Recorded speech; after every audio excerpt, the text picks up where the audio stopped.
Polysaccharides. Polysaccharides क्या है? Many monosaccharides they join to form polysaccharides. जब बहुत सारे मोनोसेक्राइड्स ग्लाइकोसिडिक लिंकेज के थ्रू ज्वाइन करेंगे तो वो पॉलीसेक्राइड बनाएंगे। जिन पॉलीसेक्राइड्स की एग्जांपल्स आपके बुक में प्रेजेंट है उनको डिस्कस कर लेते हैं। सबसे पहले आ जाता है सेलुलोज। सेलुलोज जो है ये प्लांट सेल वॉल का कंपोनेंट है।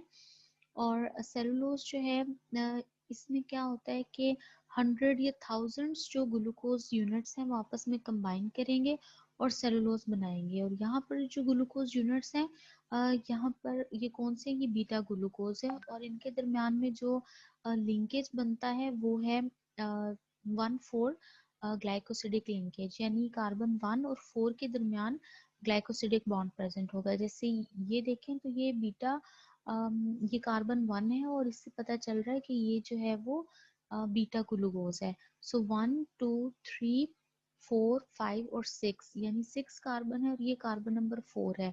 कार्बन नंबर 4 ने फिर जो नेक्स्ट जो ग्लूकोज का यूनिट है उसमें कार्बन 1 के साथ बॉन्ड बनाना है। लेकिन ये जो कार्बन 1 है ये बीटा जो है वो ग्लूकोज का मॉलिक्यूल है, यानी ये बीटा ग्लूकोज है। तो यहाँ पर इसको भी जो है वो इसी तरह से होना चाहिए, यानी कि लेफ्ट साइड पर हाइड्रोक्साइल ग्रुप होना चाहिए कार्बन 1 के।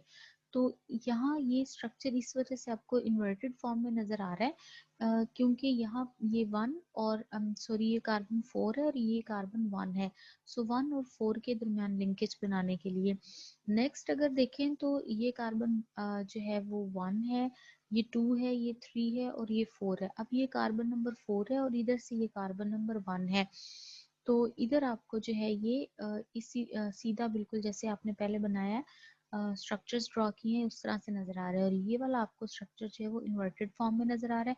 इस तरह से बहुत सारे स्ट्रक्चर्स यानी हंड्रेड्स या थाउजेंड्स ऑफ जो ग्लूकोज यूनिट्स हैं उनके दरमियान में जो है वो वन और कार्बन 1 और कार्बन 4 जो बीटा ग्लूकोज यूनिट्स हैं वो आपस में कार्बन 1 और 4 के दरमियान में ग्लाइकोसिडिक लिंकेज के थ्रू कंबाइन होंगे और सेलुलोज बनाएंगे। नेक्स्ट आ जाता है स्टार्च। स्टार्च जो है ये जो प्लांट्स हैं उनमें जो एक्सेस जो ग्लूकोज है जब वो स्टोर होती है तो वो इन the form of starch store होती है। स्टार्च जो है it is composed of two types of polymer chains. या तो ये अमाइलोज हो की फॉर्म में स्टोर स्टार्च प्रेजेंट होता है या फिर अमाइलोपेक्टिन की फॉर्म में। यानी इसमें दो किस्म की पॉलीमर चेन्स प्रेजेंट होती हैं। अमाइलोज जो है ये यहाँ पे आपको नजर आ रहा है और इसमें क्या है कि ये अल्फा ग्लूकोज है, ये कार्बन 1 और ये भी अल्फा ग्लूकोज है और इसका ये कार्बन 4 है।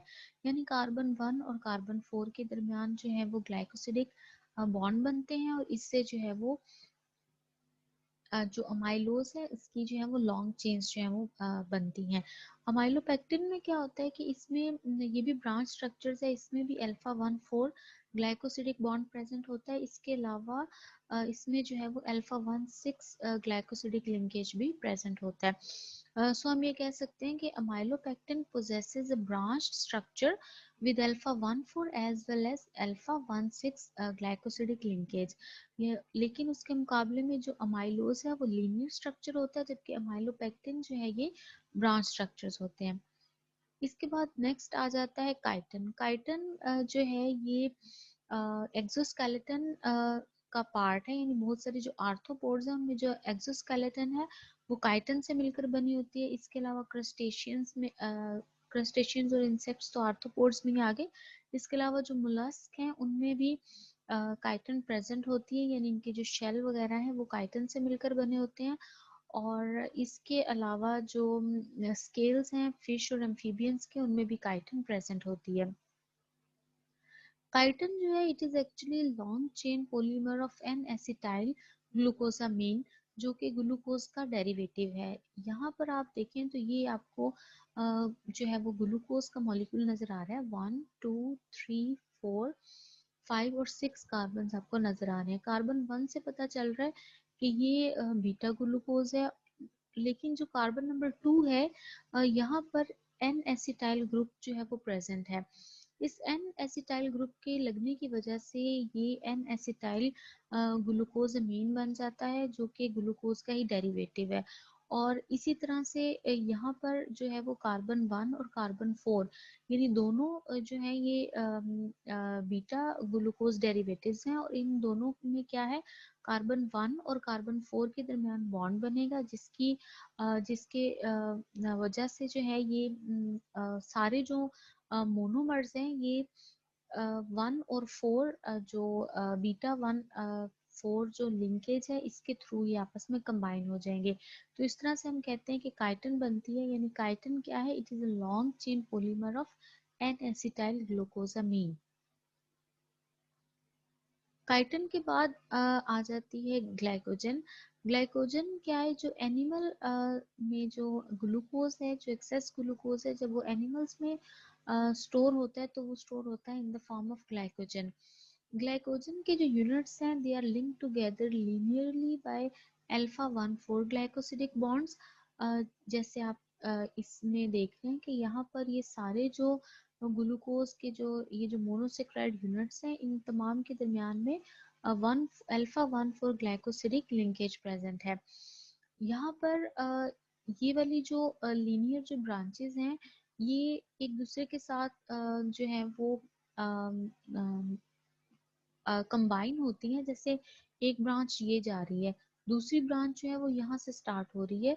तो ये जो डिफरेंट ये जो दोनों ब्रांचेस हैं ये आपस में जो है वो कैसे मिलती हैं, आपस में जो है ये 1 6 ग्लाइकोसिडिक जो लिंकेज है उसके थ्रू ये आपस में कंबाइन होती हैं। So branches are linked to the chains from which they are branching off by alpha 1 6 glycosidic bond. यानी एक ये चेन जा रही है और दूसरी जो है वो ये चेन है, यानी ये एक अलग से ब्रांच निकल आई है एक और चेन की, और ये आपस में जब कंबाइन करती हैं तो ये जो है वो अल्फा 1 6 ग्लाइकोसिडिक लिंकेज के थ्रू जो है वो कंबाइन कर रही है, जबकि इन चेन्स के दरमियान में जो है वो अल्फा 1 4 ग्लाइकोसिडिक बॉन्ड प्रेजेंट है।